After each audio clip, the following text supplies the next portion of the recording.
Bismillahirrahmanirrahim. Assalamualaikum warahmatullahi wabarakatuh. Waalaikumsalam warahmatullahi wabarakatuh. Alhamdulillahirabbil alamin. Asyhadu an la ilaha illallah wa asyhadu anna Muhammadar Rasulullah. Allahumma shalli ala sayyidina Muhammad wa ala sayyidina Muhammad. Kembali lagi bersama saya Andi Fitrah dalam program Teman Sahur. Makin berkah dengan Islam Kafah. Alhamdulillah, kita masih berada di bulan suci Ramadan, yang dimana bulan ini penuh dengan keberkahan. Semoga momentum ini bisa kita jadikan sebagai momentum untuk menuju tegaknya Islam Kafah. Di kesempatan kali ini, kita akan membahas tema yang berjudul bahaya kezaliman dan dosa kifayah. Bersama saya telah hadir guru kita, Ustadz Zahruddin. Assalamualaikum Ustaz. Waalaikumsalam Gimana warahmatullahi wabarakatuh. Alhamdulillah sehat. Puasa? Lancar, alhamdulillah. Sampai hari ini masih tetap Lancar, sehat. alhamdulillah, sehat. Baik, kita pada kesempatan kali ini Ustaz akan membahas tema bahaya kezaliman dan dosa kifayah. Betul. Jadi seperti apa itu bahaya-bahaya kezaliman itu dan dosa kifayah itu Ustaz? Jadi mohon nanti dijelaskan biar pemirsa lebih paham gitu. Baik. Tentang materi yang kita bawakan. Untuk itu kepada Ustadz saya persilahkan. Baik, bismillah. Assalamualaikum warahmatullahi wabarakatuh. Waalaikumsalam warahmatullahi wabarakatuh. Alhamdulillah, wassalatu wassalamu ala Rasulillah. Rabbi shrah li sadri wa yassir li amri wahlul 'uqdatam min lisani yafqahu qawli. Pemirsa dakwah Sulteng yang dirahmati Allah Subhanahu wa taala. Pertama-tama kita bersyukur kepada Allah Subhanahu wa taala pada kesempatan ini Allah masih anugerahkan kepada kita nikmat sehat, kesempatan, kekuatan, lebih khusus nikmat iman dan Islam. Pada program Teman Sahur kali ini, jadi kita membahas tema tadi yang sudah disebutkan, bahaya kezaliman dan dosa kifayah. Jadi yang pertama, dosa ini bisa kita klasifikasikan menjadi 3. Jadi ada dosa yang terjadi karena kesalahan kita sendiri, kemudian ada dosa yang terjadi karena kesalahan kita kepada orang lain, dan yang ketiga adalah dosa karena kesalahan orang lain. Ya. Seperti apa itu? Nah, kesalahan orang lain, mungkin ini yang membuat banyak yang bertanya-tanya. Orang lain yang berbuat salah, kenapa kita ikut menanggung dosa? Kenapa seperti itu? Baik, jadi kita mulai satu persatu. Dosa karena kesalahan kita sendiri. Saya kira ini kita sudah faham, ya, dosa yang terjadi karena kesalahan diri kita sendiri. Ketika seseorang tidak melaksanakan sholat, ya, ketika dia tidak berpuasa di bulan suci Ramadan, maka itu adalah dosa yang terjadi karena kesalahan dirinya sendiri, sehingga dia tidak punya hujah untuk menyalahkan orang lain. Selama dakwah telah sampai kepada dia, maka dia wajib sholat. Jadi kalau kita lihat syarat wajib sholat itu ada 6. Yang pertama dia muslim, kemudian dia balik, berakal, kemudian suci dari haid dan nifas. Yang kelima, dia mendengar dakwah Islam. Maka setiap orang yang telah mendengar dakwah Islam wajib atasnya untuk menunaikan fardu 5 waktu sehari semalam. Ketika dia meninggalkan ini, maka ini terhitung dosa yang dilakukan, dosa yang terjadi atas kesalahannya sendiri. Tidak ada alasan untuk menyalahkan orang lain, ya. Jadi disebutkan di dalam Al-Quran misalnya, penduduk neraka beralasan. Jadi mereka berhujah atas kesalahan mereka ini karena godaan syaitan, godaan iblis. Justru iblis saat itu menimpali, dan bala tentaranya menimpali, fala talumuni walumu anfusakum. Jangan salahkan kami, jangan salahkan saya, tapi salahkan dirimu sendiri. Karena iblis itu hakikatnya hanya bisa membisikkan. Yang memilih untuk mengerjakan atau meninggalkan itu adalah kita sendiri. Nah, ini yang pertama. Dosa yang terjadi karena kesalahan kita sendiri. Nah, yang kedua adalah dosa yang terjadi karena kesalahan kita kepada orang lain. Nah, sebelum masuk ke sana, jadi kita pahami bahwa Allah ini Maha penerima taubat. Allah Maha pengampun. Jadi tidak ada dosa yang tidak diampuni oleh Allah Subhanahu wa taala kecuali dosa syirik, menyekutukan Allah. Termasuk misalnya ibadah saum di bulan suci Ramadan ini, kita dapat garansi ampunan dari Allah Subhanahu wa taala melalui lisan Nabi sallallahu alaihi wasallam, disebutkan man shoma ramadhana imanan wahtisaban ghufira lahu ma taqaddama min dzambi. Jadi siapa yang berpuasa di bulan suci Ramadan dengan keimanan dan perhitungan, maka akan dihapuskan dosa-dosanya yang telah lalu. Begitu juga misalnya kita mengetahui bahwa pahala sedekah itu akan menghapus dosa sebagaimana air yang dapat memadamkan api. Begitu juga dengan pahala haji dan seterusnya. Pahala sholat pun demikian. Jadi sholat, Rasulullah menganalogikan bahwa sholat itu ibarat sungai yang mengalir di depan rumah kita. Bagaimana kalau kemudian kita mandi di sungai itu 5 kali sehari semalam? Tentu tidak ada kotoran yang tertinggal di badan kita. Begitulah kemudian sholat fardu 5 waktu sehari semalam itu mampu menggugurkan dosa-dosa kita. Akan tetapi ada dosa yang tidak bisa digugurkan dengan pahala sholat, zakat, ya, haji, puasa. Dosa apa? Dosa yang terjadi karena kezoliman kita kepada orang lain. Nah, misalnya Rasulullah SAW mengingatkan kita. Jadi kata beliau pada satu kesempatan bertanya kepada para sahabat, tahukah kalian siapa orang-orang yang bangkrut atau orang yang muflis? Kemudian para sahabat menjawab, orang yang bangkrut itu adalah orang yang tidak memiliki dirham dan tidak juga memiliki harta. Nah, ternyata Nabi SAW menjelaskan bukan itu maksud beliau. Jadi beliau melanjutkan bahwa orang yang bangkrut itu adalah orang yang datang pada hari kiamat dalam keadaan membawa pahala sholat, dia membawa pahala puasa, dia membawa pahala zakat, akan tetapi dia pernah berbuat zolim terhadap orang lain. Dia pernah mencerca si fulan, ya. Jadi dia melakukan kezaliman terhadap orang lain. Dia pernah zolim terhadap harta orang lain. Dia pernah menumpahkan darah orang lain. Inilah orang yang bangkrut. Karena kata Nabi SAW, maka didatangkan orang-orang yang pernah dia zolimi ini. Kemudian untuk membayar kezolimannya itu adalah dengan cara mentransfer kebaikan-kebaikan yang pernah dia lakukan kepada orang yang pernah dia zolimi. Habis kebaikannya, habis pahalanya ditransfer, ternyata belum impas.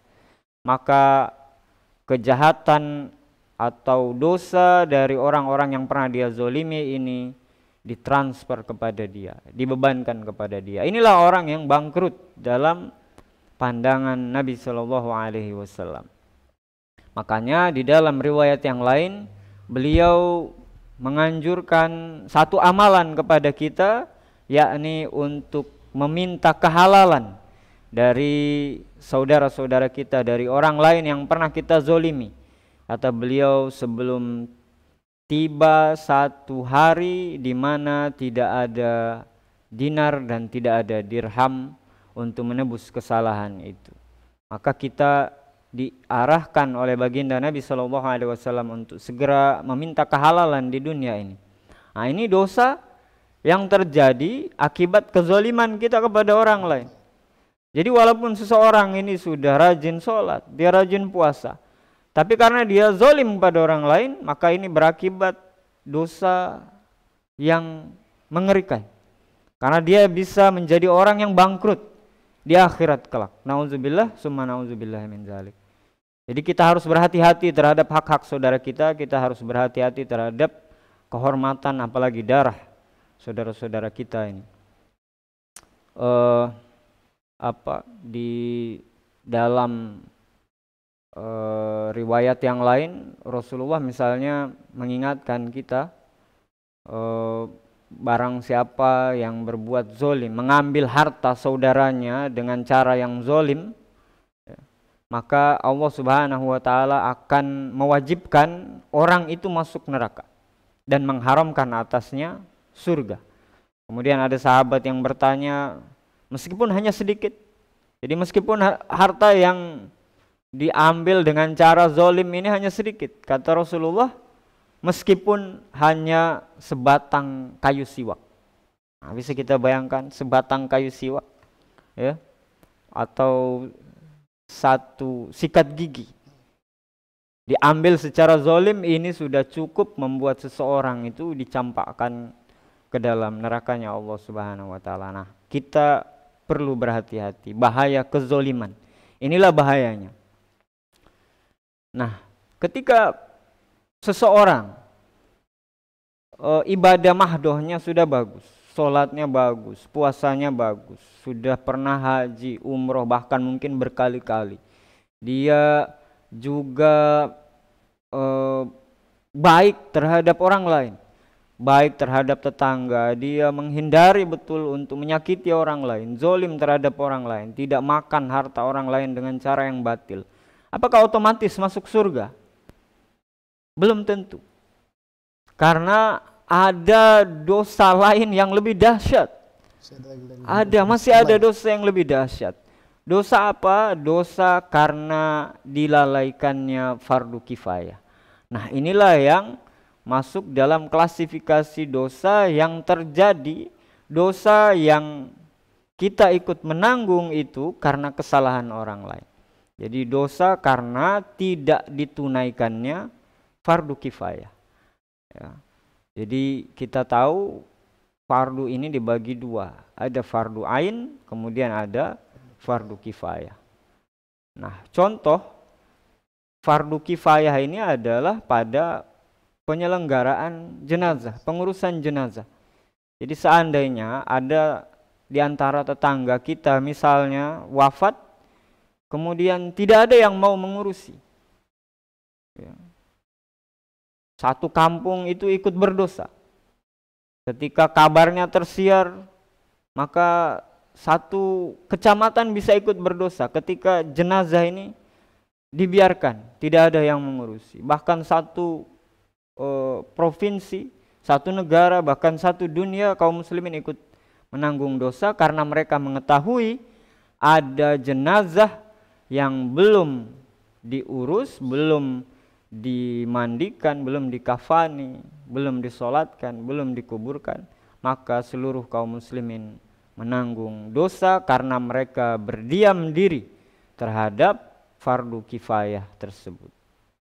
Nah, inilah beberapa contoh, ya, atau penjelasan singkat terkait tema bahasan kita pada kesempatan yang berbahagia ini. Jadi dosa itu bisa kita klasifikasikan menjadi 3. Jadi yang pertama tadi dosa yang terjadi karena kesalahan diri kita sendiri, kemudian dosa yang terjadi karena kesalahan kita terhadap orang lain, dan yang ketiga adalah dosa karena kesalahan orang lain. Jadi fardu kifayah itu karena kesalahan orang lain. Misalnya pegawai syaranya tidak tanggung jawab, padahal mereka yang dilatih, mereka yang mengetahui, ya, cara pengurusan jenazah, tapi mereka berdiam diri, tidak mau mengurusi, maka fardu itu menjadi fardu ain. Jadi fardu kifayah yang belum tunai ini akan menjadi fardu ain. Jadi menjadi tanggungan masing-masing kita. Sehingga kita tidak kemudian merasa cukup dengan amal sholat kita, puasa kita. Kita sudah baik dengan orang lain, saya masuk surga insya Allah. Belum tentu. Jangan sampai ada fardu kifayah. Saya sudah mengurus masjid, saya sudah sedekah banyak, saya sudah bangun masjid, bangun pesantren. Karena masih ada fardu. Ini bukan sunnah. Kalau yang sunnah oke, tidak masalah. Tapi ini masalahnya fardu, kewajiban yang melekat di pundak setiap kita yang wajib untuk kita tunaikan. Nah, ini saya kira sebagai pengantar kita pada program hari ini. Nah, saya kembalikan kepada Akhuna sebagai moderator. Baik, Ustaz. Menarik tadi pembahasan dari Ustadz itu terkait tentang dosa yang dilakukan oleh orang lain, tetapi kita juga ikut menanggung dosa itu. Baik. Salah satunya adalah dosa kifayah.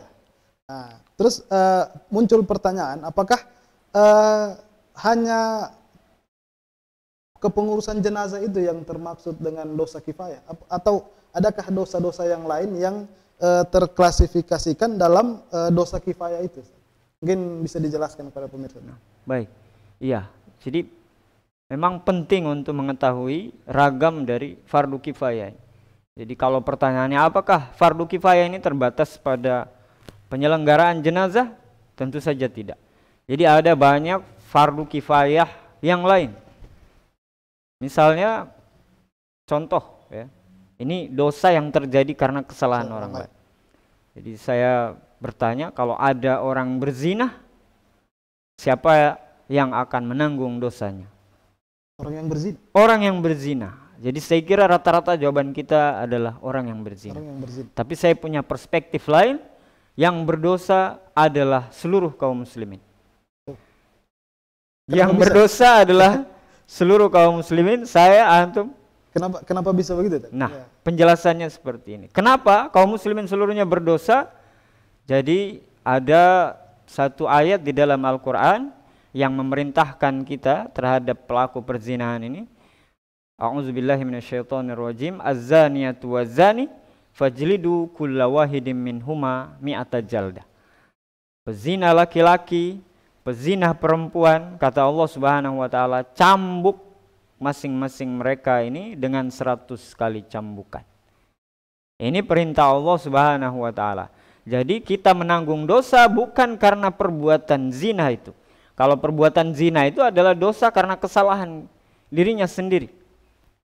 Tapi yang dimaksud kaum muslimin berdosa seluruhnya, ini adalah fardu kifayah, adalah kewajiban kita yang dibebankan oleh syariah untuk menghukum pelaku zina itu dengan 100 kali cambukan. Contoh lain, ketika terjadi pencurian, maka seluruh kaum muslimin berdosa karena mereka tidak menghukum pelaku pencurian itu sebagaimana perintah Allah Subhanahu wa taala, wasariku wasariqatu faqta'u aydiyahuma. Pencuri laki-laki, pencuri perempuan, maka potonglah tangan keduanya. Nah, apakah pencuri hari ini tangannya dipotong? Tidak ada dipotong. Tidak dipotong. Kenapa tidak dipotong? Karena itu kejam. Na'udzubillahi min dzalik. Jadi menganggap hukum syariat itu kejam. Mungkin ini penyebabnya sehingga hukum ini tidak diberlakukan, diganti dengan hukuman penjara. Jadi hukum Quran diganti dengan hukum buatan manusia, warisan Belanda. KUHP, warisan Belanda. Nauzubillah. Nah, maka kalau pencuri ini tidak diperlakukan semestinya sebagaimana ketentuan Allah, maka kaum muslimin ketika mereka diam, tidak berbuat apa-apa terkait perintah ini, maka kaum muslimin seluruhnya akan menanggung dosa dari Allah Subhanahu wa taala. Begitu juga dengan kasus pembunuhan. Ya. Allah Subhanahu wa taala berfirman, ya ayyuhallazina amanu kutiba alaikumul qital fil qatla. Jadi diwajibkan atas kalian untuk melaksanakan hukum qisas bagi pelaku pembunuhan. Ketika ini tidak diberlakukan, maka kaum muslimin seluruhnya ikut menanggung dosa. Bayangkan kalau misalnya ada orang yang merubah rakaat sholat subuh dari 2 menjadi 5 rakaat. Apa yang akan kita katakan terhadap orang tersebut? Sesat dan menyesatkan. Sesat dan menyesatkan. Sesat dan menyesatkan. Jadi kalau ada orang yang berani berbuat seperti itu, saya kira kaum muslimin satu suara.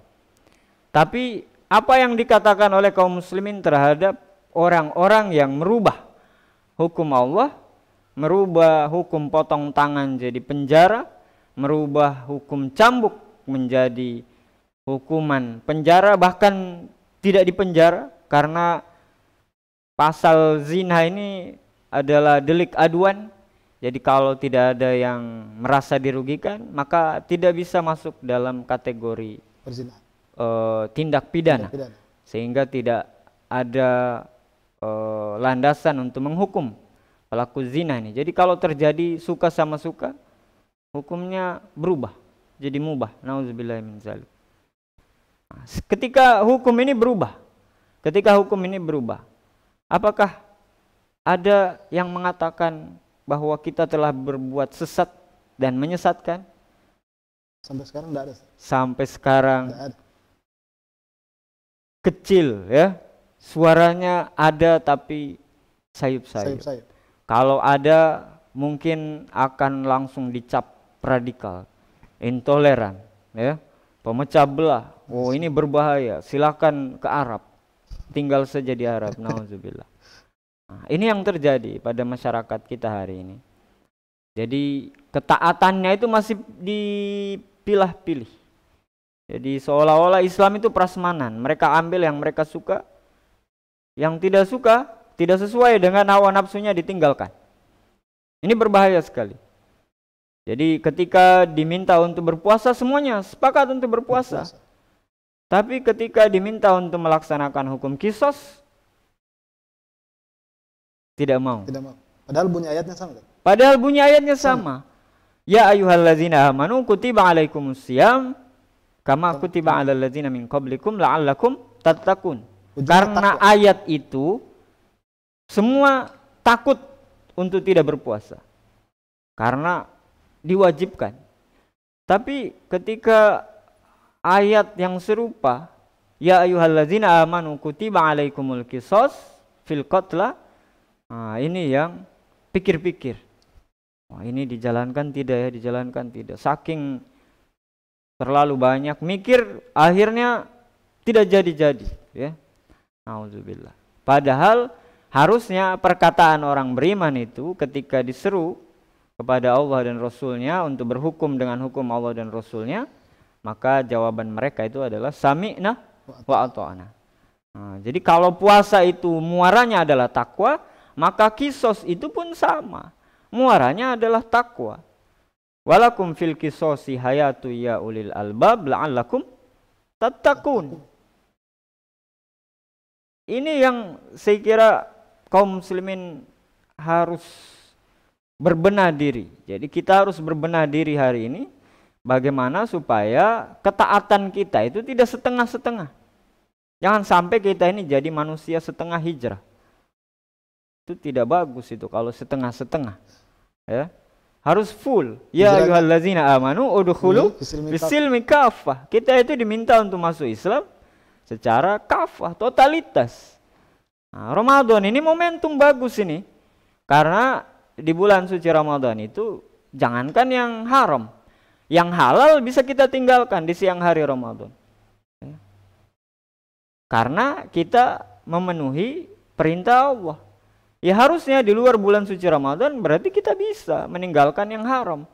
Karena di Ramadan jangankan yang haram, yang halal sanggup kita tinggalkan. Tapi berbeda ceritanya kalau menganggap bahwa Allah itu hanya melihat amal kita di bulan Ramadan. Nah ini yang masalah. Jadi seolah takwa itu hanya di bulan Ramadan, di luar Ramadan lepas. Boleh maksiat lagi, bebas. Allah, ya. Saya kira seperti itu. Baik, Tat. Berarti itu yang dihukum itu bukan perbuatannya, tetapi tidak dilaksanakan hukumannya itu. Betul. Itu yang menjadi kita juga ikut kena dosanya itu. Ya, jadi perintah untuk menghukum ya pelaku perzinahan, pembunuhan ya, sesuai dengan ketentuan Allah dan Rasulnya. Inilah yang kemudian bisa menyebabkan dosa kifayah itu mengalir kepada kita. Nah, maka ini berbahaya sehingga tentunya kita harus berupaya semaksimal mungkin agar kita terbebas dari dosa ini. Caranya bagaimana? Caranya adalah jangan diam. Kita tidak boleh diam. Jadi sama ya, mungkin simulasinya begini, seperti pengurusan jenazah. Ada tetangga antum wafat. Apa yang antum lakukan? Melihat. Jenazah ini belum diurusi, sudah hampir 1 hari 1 malam misalnya. Belum ada tetangga, tidak ada kerabat yang datang untuk mengurusi jenazah ini. Hampir 1 hari 1 malam jenazah ini sudah terbaring di situ, tidak ada yang datang untuk mengurus jenazah ini. Apa yang antum lakukan? Mengurusi jenazah itu bukan? Iya, pasti antum akan berupaya untuk bagaimana supaya bisa jenazah ini dimandikan. Karena tidak mungkin dia mandi sendiri. Berarti harus kita bantu, kita yang mengurusi. Tapi masalahnya adalah tidak semua kita paham tentang penyelenggaraan jenazah ini. Betul atau tidak? Betul. Nah, maka kita datang kepada orang yang bisa. Kalau kita tidak mampu mengurusi jenazah ini, kita datang kepada orang yang mampu. Misalnya kita datang kepada Pak Imam, kita datang kepada pegawai syara. Biasanya kan begitu di masyarakat kita, ada orang-orang tertentu yang memang sudah menjadi tugas mereka. Nah, ketika kita datang pada Pak Imam, ternyata Pak Imam menolak. Maaf, saya sibuk. Lagi pula itu yang meninggal itu musuh saya tidak mau mengurusi. Apa yang antum lakukan? Apakah antum pulang ke rumah ngopi, ya, main sosmed, jadi melupakan jenazah itu yang terbaring di dalam rumahnya biar saja karena Pak Imam juga tidak mau urus? Apa yang antum lakukan kalau Pak Imam tidak mau? Mencari bantuan lagi. Mencari bantuan lagi, tidak langsung kemudian karena Pak Imam tidak mau terus kemudian kita diam. Pasti antum sibuk telepon sana sini. Tolong, di sini ada jenazah belum diurusi. Tolong sampaikan dulu, carikan siapa yang bisa. Begitu seterusnya antum lakukan. Sambil cari lagi kepada siapa yang mau.